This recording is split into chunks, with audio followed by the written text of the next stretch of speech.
Hi, I'm Patricia Gentry, Granville's wife, and we left Josh here with Grandma and Grandpa Gentry one weekend, and when we called, Josh had told Grandma said, "What do you want for lunch?" And Grandma asked him, "What do you want for lunch?" And Josh says, "I do not want any of that vampire meat." And she said, "I don't have any vampire meat." And he said, "Yes, you do."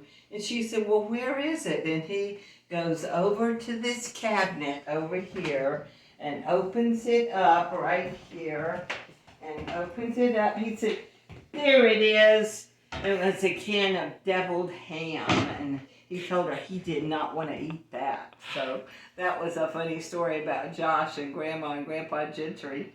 And he loved staying here. One time he went and he came here and we called to talk to him. He was about 2 or 3 years old, and she says, "Here's your mom and dad on the phone," and he said, "Hey, bye," and we're like. And then Grandma got back over the phone, and I said, "Tell him to come back and talk to his mom and daddy for a few minutes." And so she made him come back, and he talked to us for just a little while. But he really loved staying here, and he had a great time always. And he spent, in the summer, he would stay a week up here with Jenny. And one time that kind of was going bad. Josh called me at work, and I worked at the city of Winston-Salem, and the phone rang, and it was Josh. He says, "Mom, come and get me when you get off work. You and Dad come and get me. I'm coming home." I said, "Well, what's wrong?" He said, "Jenny, she's as stubborn as a mule, and I'm coming home." I said, "Well, I'll call you when we get off in a few hours." And so I called him about a little after 5 o'clock.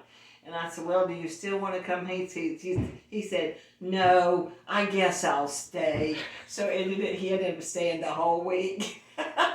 Jenny had buttered him up, and he was okay to stay after that.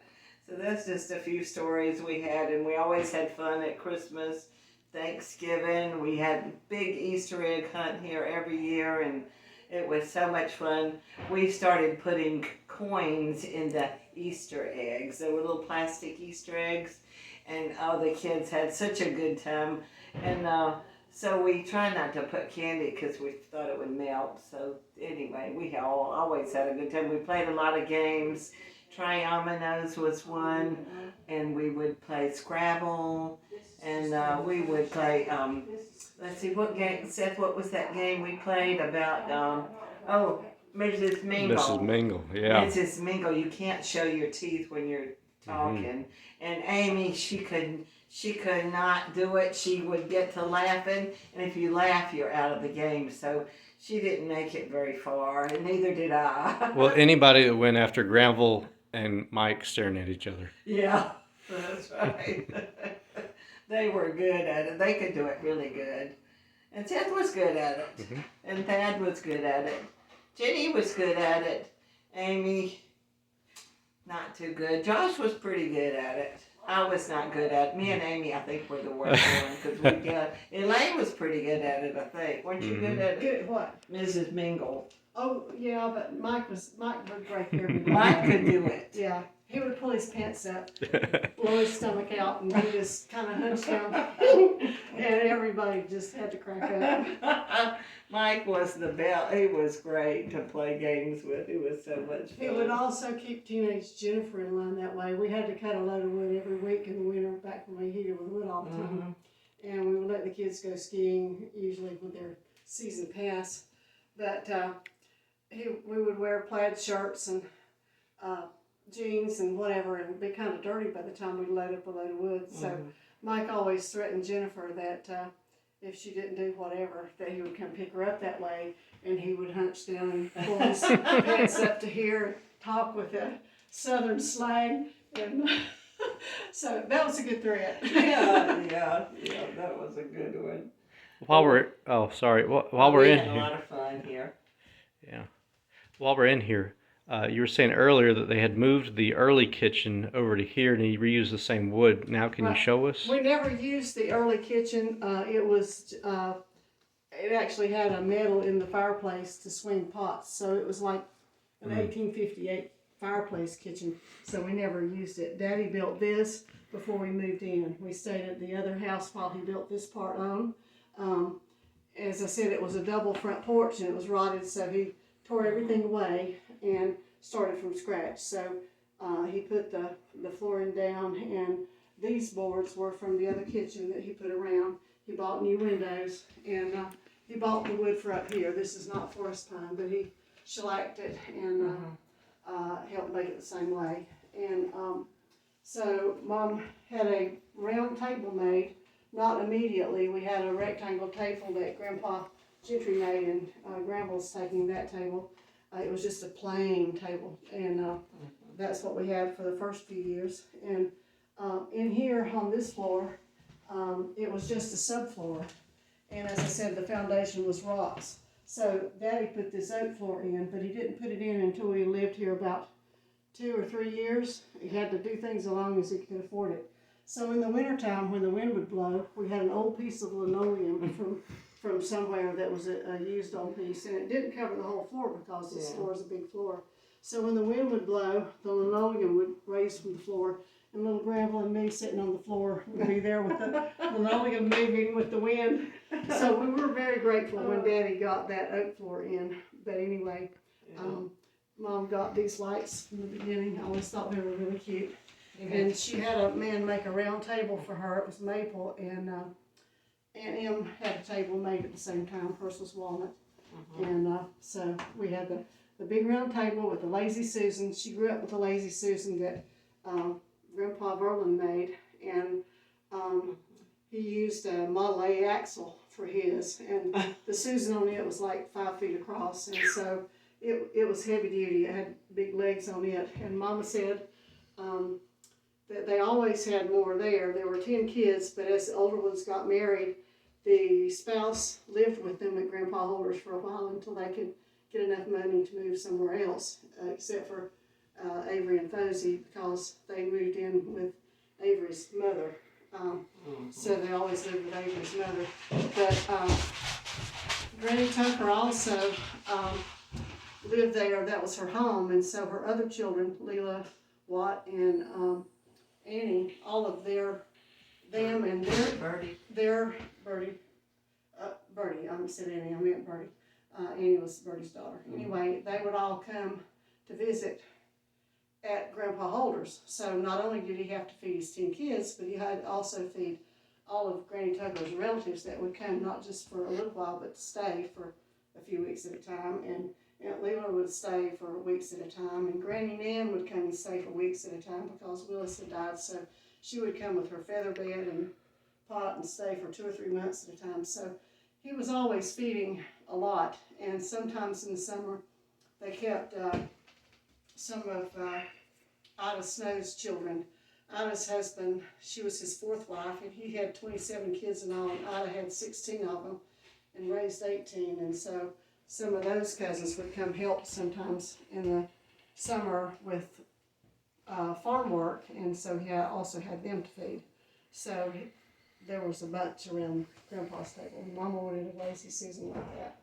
So, imagine. Yeah. Having So we did all of our canning and everything in here. And that cement porch at the back was not added until I was in high school too. We just had stairs that went out into the yard. And we always had a dog, one at a time. One was gun shy. When Daddy shot his gun, it went and hid under the house. And that was before the basement was there. And so he got rid of that dog because he wanted hunting dogs. And so he always had blue tick hounds. His favorite one of all time was a dog named Betsy. She was brown with spots, and she was a really smart dog. And Granville had a pet one time that was a German Shepherd, and we named that one Queen.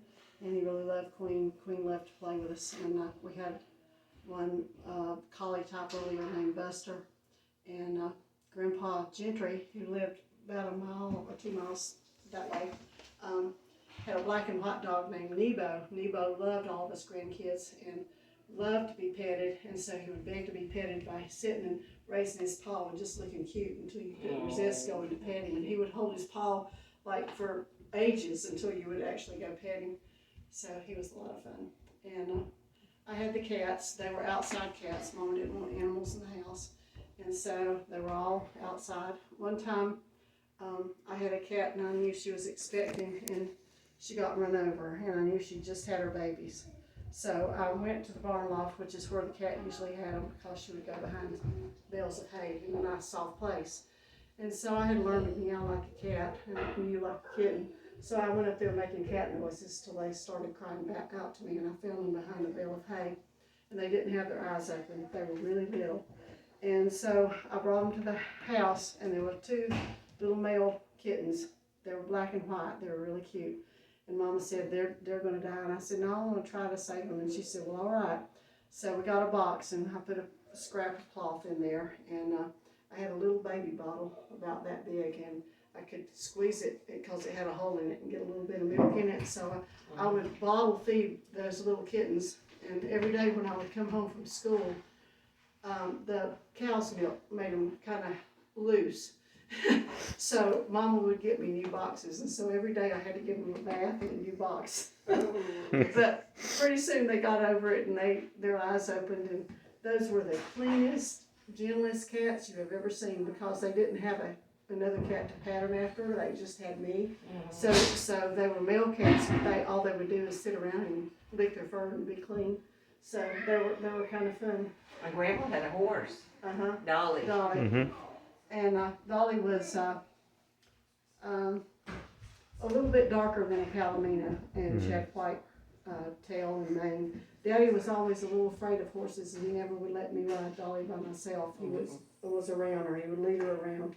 But Grandpa got to ride her. One time Dolly took off with him in the field galloping, and he had a hard time getting her stopped. And I think, not sure if it was Granville or Daddy, I think it was Granville. They hadn't got the cinch tight enough on the saddle, and as it was going, the saddle kept going like this till he fell off in the grass. But so they learned that Dolly, when you started to put the saddle on, would take a deep breath and make her belly as big as possible. So Grandma learned to take his knee and go in her right up behind her front leg, and she would let her air out, and then he would cinch it real quick before she could breathe again.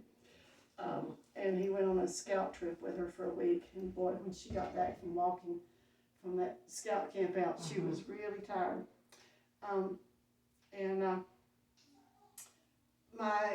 When I was about a junior in high school, Ed Jolly that ran the mill down here, he had lots of cats at home and at the mill. He loved cats, and he gave me a white Persian cat, and I named him Willie.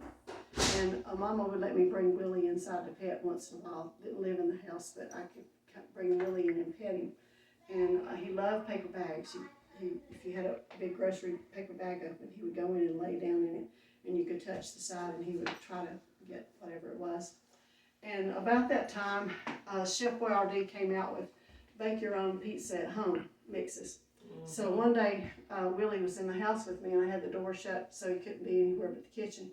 And I made one of those pizzas. I had it in the oven before I brought the cat in. That cat went to the oven and started like meowing and clawing at the oven being hot. It was like, what in the world? And I was afraid he would get burned, so I set him out. But when the pizza got done, Mama said, see what he'll do. So I put a pizza down, and he just like jumped on it and had his claws. And the whole time he was eating, he was growling. Like if you would take this away from me, I'll murder you. And he loved pizza. It made him just crazy. And I had a piece left over, and I thought the next morning I'd try it out and see if he was the same way over cold pizza, and he was. Wow. So if you gave him any pizza, he just went wild. Yeah, Nicole told me about that when we were dating. So that was about that cat. But when I was little, I didn't have a bicycle, but Grandma did. So when he wasn't riding it, it had a basket on it, and I had little kittens at that time, and I had doll clothes, and I would dress the kittens in doll clothes. It was mostly me playing dolls, except when I was lucky enough to have a cousin, because Grandma didn't play dolls. We played board. Imagine that.